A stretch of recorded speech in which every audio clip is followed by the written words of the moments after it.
בוקר טוב, לדוקטור אריה חממי, יושב ראש ועידת התחבורה, על היוזמה, על ההתמדה, על היכולת, על התרומה הבלתי רגילה לענף כולו.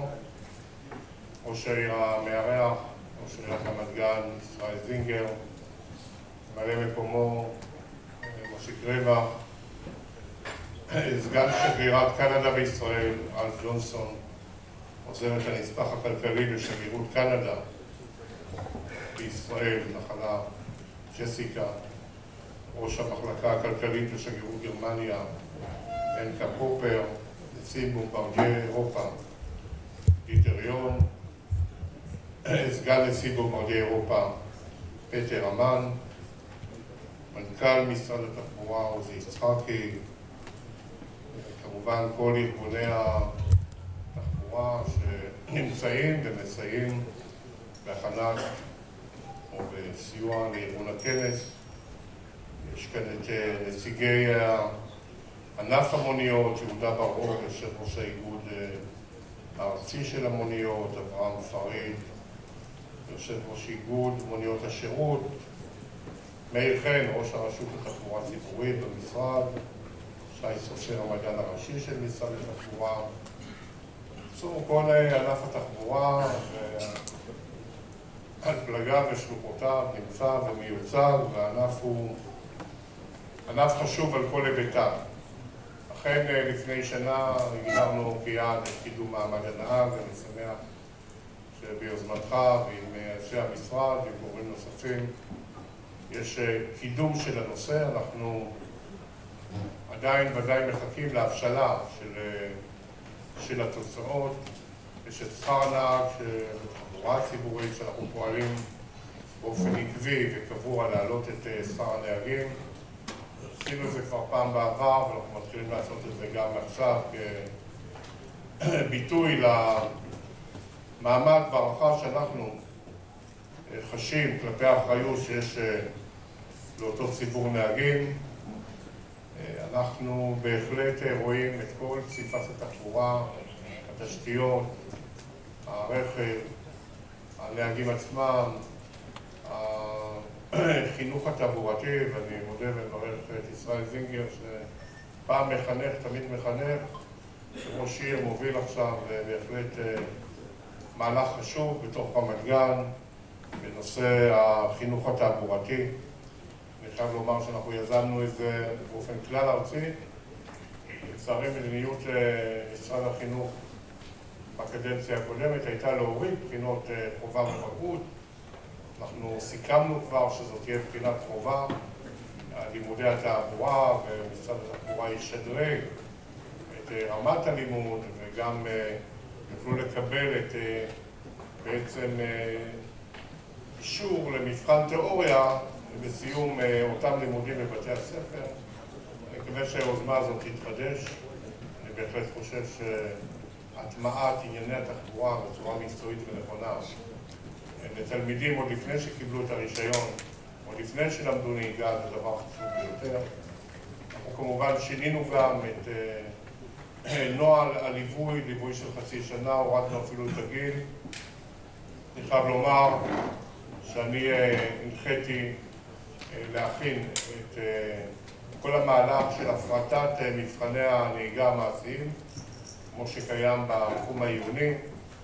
הדבר הזה חייב להתבצע, אנחנו ודאי נדאג לכל העובדים שעוסקים כיום בנושא, אבל לא ייתכן שתהיה מציאות שתלמידי נהיגה יצטרכו לחכות חודשים ארוכים לפני שיוכלו לגשת למבחן המעשי. אלה בתחום העיוני, בנושא מנכ"ל המשרד, והוא חייב לי דין וחשבון בנושא. אם כתפיו קצת שרקו, ומאותה אחריות שהטלתי עליו, ואין לי כוונה לוותר בעניין הזה, ואני מצפה לתוצאות ממש מיידיות וברורות. אם יש בעיה, אז אני עצמי יוביל את המהלך הזה. משרד המשפטים, כל מי שיש לו הערות, יש לא מעט מדינות, גרמניה, הולנד ואחרות, שגם כגופים פרטיים מקבלים את הסמכות תחת פיקוח לעשות את זה. אנחנו חייבים את זה בייחוד כאן במדינת ישראל לצעירים, הולכים אחרי זה ומתגייסים. זו ההזדמנות שלהם בעצם להוציא רישיון עוד לפני הגיוס, דבר שלא מתאפשר להם תוך כדי, וגם קשור להכשרת הנהג כמובן. וכמובן כל הנושא הזה של התשתיות, שהוא חשוב ביותר, והוא משלב את כל התשתיות הפיזיות שיש להן מטרות לאומיות, יש להן מטרות תחבורתיות, כל רשת הכבישים והרכבות והמחלפים שנפרסת ב5-6 השנים האחרונות ברחבי מדינת ישראל, בכל חלקי מדינת ישראל, מהגליל והנגב והמרכז וירושלים ובכל המקומות. רואים כבר, חלק כבר עובד ופועל, חלק בשלבי התהוות, וכולם יודעים כבר שהדברים קורים. יש אומנם פרויקטים כמו הקו המהיר של הרכבת לירושלים, שתגיע ב-28 דקות מתל אביב לירושלים, שהעבודה היא נסתרת מעין, כי רובה במנהור או אפילו גישור, ומי שמסייר שם רואה בעצמו את העבודה הכבירה שמתבצעת. יש פרויקטים אחרים שרואים אותם, תחנת הרכבת בשדרות, בנתיבות, עוד מעט באופקים, ורכבת הנגב שמחברת את אשקלון בבאר שבע, אותו דבר הרכבת לכרמיאל מאזור עכו חיפה, אותו דבר הרכבת לעפולה ובית שאן, רכבת העמק ההיסטורית, גם מאזור חיפה, הרכבת מכפר סבא עד לאזור כביש החוף ואיילון ב-531, דרומית לרעננה והרצליה. כל הדברים האלה אגב קורים, גם העבודות על הכביש לירושלים, רואים אותם, אני מניח שמעריכים, אבל אין ספק, וישראל התייחסת לזה, שהוצאנו לדרך עכשיו את ליבת העבודות על הרכבת הקלה, שהיא ברובה גם רכבת תחתית, כאן בגוש דן, הדברים קיבלו תעודה אחרת, כי גוש דן הוא המרכז העסקי, מרכז של רוב האוכלוסייה גם במדינת ישראל, ולא רק מי שגר, אלא בסופו של דבר כל החיבור הזה שאנחנו עושים מהפריפריה הוא חיבור לתל אביב. אבל כולם מגיעים ומודדים את זה בזמן הגעה, בייחוד בנושא הרכבות. וכמובן שאנחנו בונים את הפריפריות ומחזרים את האוכלוסייה, יש כאן זיקה הדדית. ואכן כשקידמתי בכל השנים האלה את הביצוע של הרכבת הקלה, אותו קו כרגע מפתח תקווה, בני ברק, רמת גן, תל אביב, יפו, בת ים, אז היה קשה לשכנע שזה רציני. למה? כי 50 שנה מבטיחים את זה, קודם אפילו. אבל התיעוד שאנחנו מצאנו זה שרבינוביץ' היה ראש עיריית תל אביב, וגולדה הייתה ראש ממשלה, רוני מילוא, נתניהו יצא לו פעמיים להניח כבר אבני פינה, והוא לא אדם שאוהב לפספס בדרך כלל. והפעם אמרתי לו שאני כבר לא אזמין אותו להניח אבן עד שהוא יראה את העבודות ממש בשטח. הוא יראה, ויניח. ולכן קבעתי כלל אחד. א', אני שמח ומברך ומודה לארגון כתבי התחבורה. אבל ידעתי שגם אפילו אם הייתי יודע קודם שאתם מוכנים לעזור, זה לא היה מצליח. מדוע? וכמו שהתחלתי עם כל הפרויקטים של הרכבות והכבישים, בהתחלה זוכרים, היו שלטים, שמות של ראש הממשלה ושלי, ואמור לחפשות אותם, להוריד אותם. כי אף אחד לא האמין שדברים שהובטחו, ראש עיריית כרמיאל, ואף אחד לא האמין שתהיה רכבת בכרמיאל. לא האמינו שתהיה רכבת בבית שאן, לא האמינו שתגיע רכבת לשדרות, ולא האמינו שתגיע לנתיבות ושיחברו את ירושלים. לא האמינו, כי הדברים לא קרו בעבר. כשהם קרו, אז השתכנעו. כאן הספקות וחוסר האמון היו עמוקים, כי אין דבר שהובטח יותר מזה ולא קוים. ולכן אמרתי, כשיתחילו לעבוד, ותוך כדי עבודות גם באופן פיזי, ואין מה לעשות, גם יצטרכו למצוא פתרונות, כולם יאמינו. היום אתם כבר מאמינים שעובדים? כן.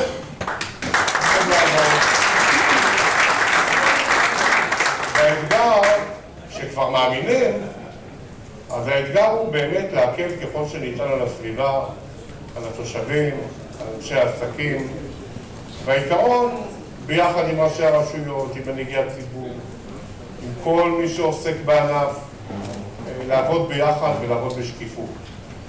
יש בעיות קשות מאוד בתל אביב, בגוש דן, מבחינה תחבורתית, כי הדברים לא בוצעו. בכל המקומות המתקדמים ובמקומות הפחות מתקדמים כבר בוצעו הדברים האלה. יש כאן חברה, בומברדייר, שעובדת עם גופים בכל העולם, גם חברות אחרות. כאן נעשו הרבה דברים במדינת ישראל, מדינה של חלוצים.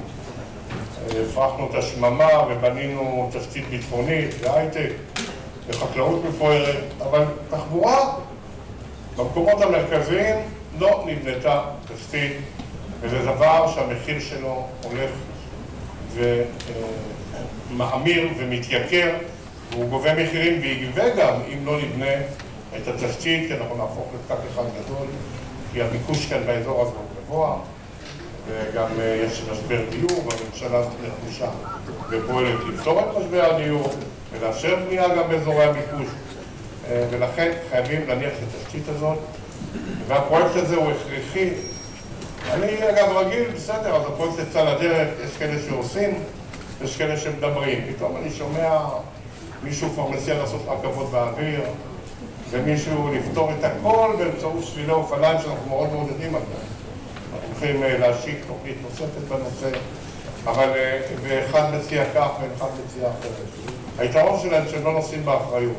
החיסרון שלהם שהם לא עשו את זה כשהם היו יכולים. וכל אחד היה בעמדה כזו או אחרת. כאן הולכים לבצע את מה שקורה בכל העולם. חייבים לפרוס רשת של רכבות. אגב, זה לא הקו היחיד.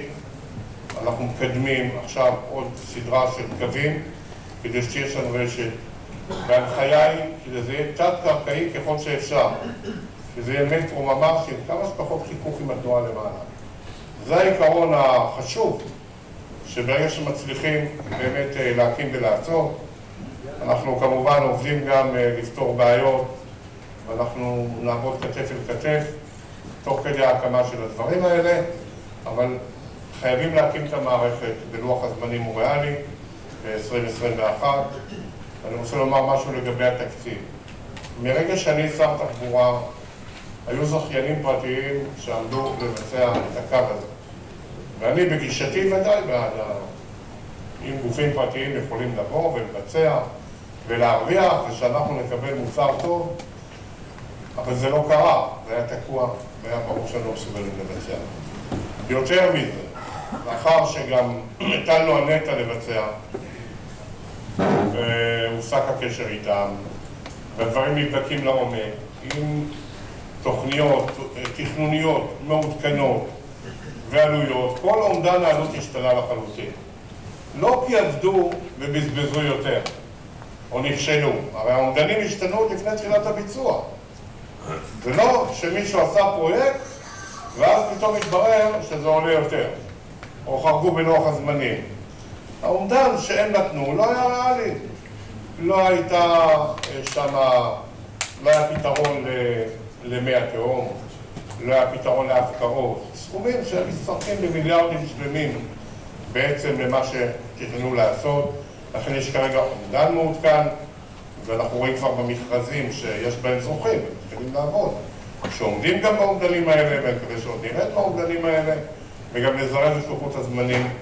ועוד עיקרון חשוב, ואני מדבר עליו, הוא קשור גם לדיור ולדברים אחרים. אמרתי אותו בקבינט הדיור בשתי ישיבות שהשתתפתי בהן, שיושב ראש הקבינט ושר האוצר משה כחלון, שאני מחזק את ידיו ומאחל לו להוביל את כל המהלך הזה של הגדלת ההיצע והוזלת הדיור בישראל, אנחנו תומכים בו ומגבים אותו, ואמרתי שאני רוצה לראות בדיור את מה שאנחנו רואים בתשתיות, תחרות. אני רוצה לראות תחרות, זה פתוח לגורמים מכל העולם, כמו בתשתיות. יש כאן חברה, מתחרה בחברה אחרת, גם בתחום אספקת ציוד, גם בתחום תשתיות, ביצוע, בכל הדברים. בתחום הבנייה גם חייבים לפתוח את זה לתחרות של חברות מכל העולם. ואני אומר לכם שזה לא פוגע בחברות הישראליות. כי הנה תראו בתשתיות מה קורה. אנחנו מקימים 2 נמלים חדשים בחיפה ובאשדוד, שיושלמו, יוסיפו אלפי מקומות עבודה, יוזילו את מחירי המוצרים, ישפרו את השירות, וגם תוך כדי הביצוע, מי זכה בהקמה? אז יש חברה סינית שזכתה בהקמה של הנמל החדש באשדוד, ושתי חברות ישראליות שזכו בחיפה. ובהמון דברים, הנה כאן בנטע, בפרויקט הזה, כבר בשני פרויקטים, חברות סיניות עם חברות ישראליות זכו ביחד בביצוע עבודות תשתית.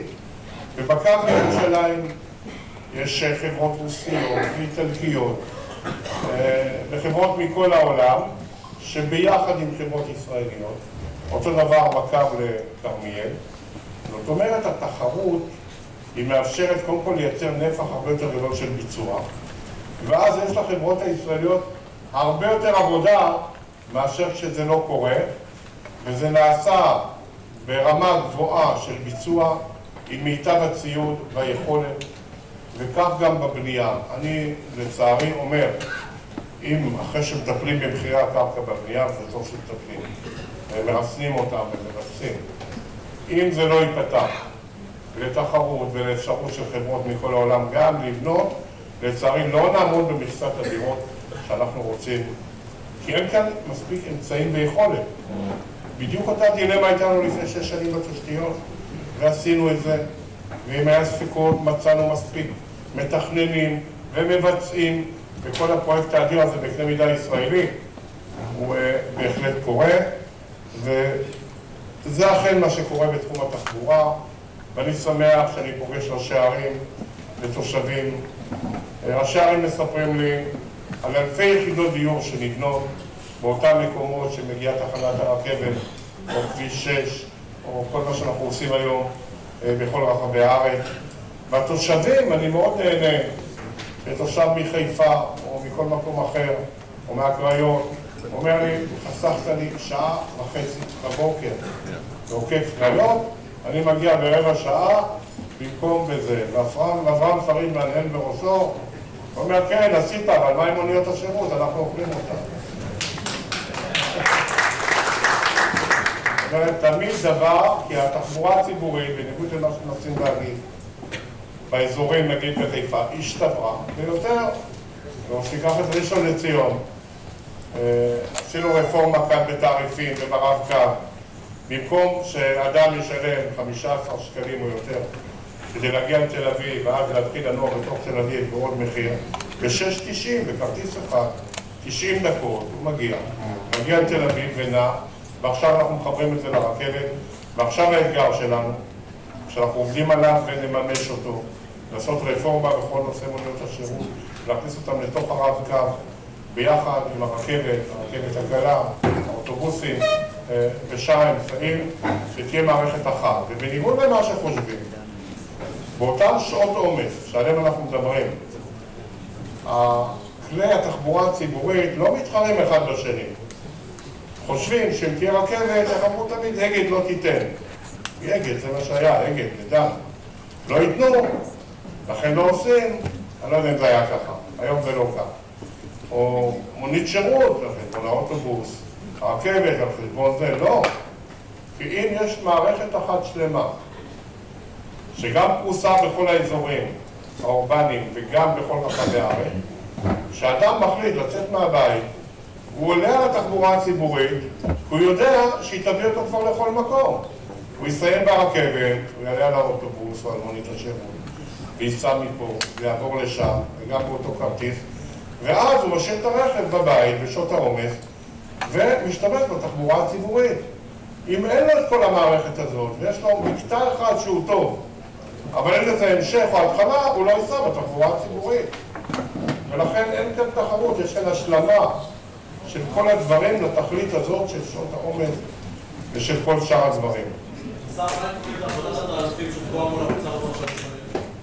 אנחנו כרגע ממש עומדים על סף השקת רפורמה נוספת בתעריפים, שאגב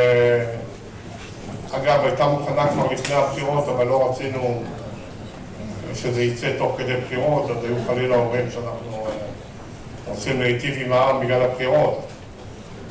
התוכנית היא כמעט מוכנה, אתמול אפילו ישבנו בנושא. אני חייב לומר שיש כמה נקודות שיש לי ויכוח עם אנשי האוצר, אבל זה בדיוק אותו סוג ויכוח שהיה כשלא רצו רכבות בפריפריה ולא מצאו כבישים אסטרטגיים. אני חושב שבאותם מקומות כמו שדרות, נתיבות, אופקים, או עפולה או בית שאן, זה לא יותר מדי מקומות, אבל כשהרכבת עומדת להגיע אליהם או הגיעה, אז בשנים הראשונות לתת להם מחיר יותר זול, כדי שההשקעה הענקית של מיליארדי שקלים היא תאפשר באמת לכמה שיותר להשתמש באותה רכבת. זה דבר ייחודי, ואי אפשר להתייחס לזה כמו תחנת רכבת בתל אביב, או אפילו בחיפה, או במקום כזה. אנחנו משלימים רפורמה בתעריפי הרכבות, שתוזיל ברוב המקומות את התעריף של השימוש ברכבת, כמו שעשינו באוטובוסים, וגם מתאימים, בונים את זה לפי מטרופולינים, ברפורמה אחת שממש בשבועות הקרובים אנחנו הולכים לסכם אותה. דווקא אני לא אוהב לתת תאריכי יעד, אני אוהב לעשות את הדברים, אבל זה יהיה ממש בקרוב, כי זה כמעט מושלם, זה דבר שהוא כבר עבר הרבה מאוד דיונים, צריך לסכם את היתרונות קצת של הפריפריה בתוך התוכנית, והתוכנית הזאת תצא לדרך ממש בקרוב.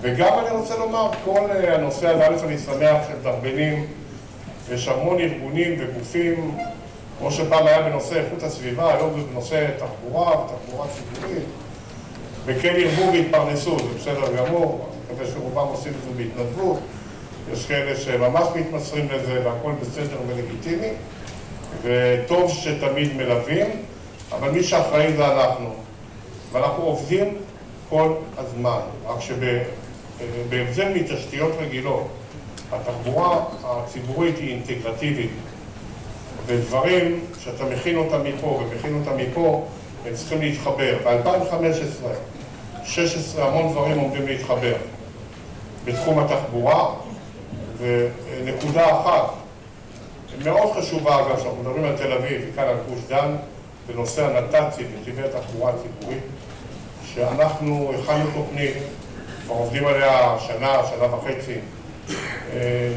לאותם מקומות שחייבים להיות בהם נת"צים. כאן ראשי הערים פועלים בשיתוף וייתנו גם יד, וזו הכרעה בין הרכב הציבורי לרכב הפרטי, זו מנהיגות. יהיו נת"צים, מדינת ישראל חייבת למצוא כלים לאכוף. הדילמה הזאת בין משטרת ישראל שהסמכות בידיה, לבין העיריות שכן יכולות להיות שותפות, היא חייבת להיפטר. אני דוגל בקו של העברת סמכויות רבות ככל האפשר לעיריות, לפיקוח העירוני, בכל מה שקשור לאכיפה בנת"צים. יש את הנושא של מצלמות, של דברים אחרים.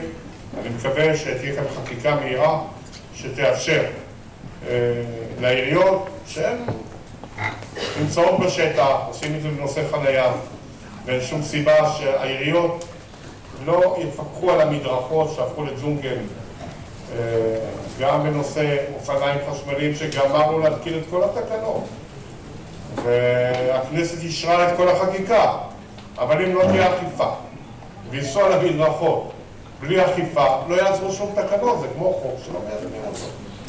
אני לא אחראי על יישום החוק, המשטרה אחראית על אכיפת החוקים במדינת ישראל, ואני חושב שצריך להעביר לעיריות סמכויות בנושא הזה. אני חושב שגם המשטרה מגלה גישה חיובית כלפי הנושא הזה, ולאפשר להם להיות שותפות בתחומים האלה. מקווה שגם לגבי הקורקינטים ושאר הדברים במהירות גדולה יגמרו התקנות במהירות גדולה מאוד, כדי שגם תוכל להיות אכיפה שלמה בתחום הזה. חבל שיש גופים שמשנים את עמדתם כל חצי שנה, תומכים בחקיקה, וחצי שנה הם בעד שינוי הקריטריונים, זה דבר שקשה מאוד אם אתה מעביר חקיקה. קודם כל בוא נאכוף את מה שהוחלט עליו. נדבר על אופניים חשמליות כרגע. בוא נאכוף את מה שהוחלט.